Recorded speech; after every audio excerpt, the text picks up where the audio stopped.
we are filing a complaint for disciplinary action against a certain lawyer before the IBP today. And this action is not only in defense of my own person and dignity, but more importantly, in defense of the women I represent in Congress. I cannot disclose any further to preserve the confidentiality of the company. We believe that this certain lawyer has violated their code of conduct for a professional responsibility and accountability. Sa Gabriela, wala namang pakialam sa batas yan eh. Di ba? Oh.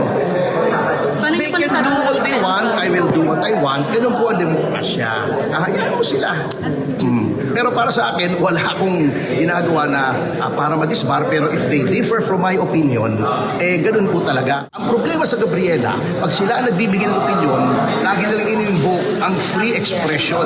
Pagka ibang tao at hindi nila nagugustuhan, sinisikil nila. Akalain yung sumulat sa istasyon namin, patigilin daw kami sa pagbabatikos ng Gabriela.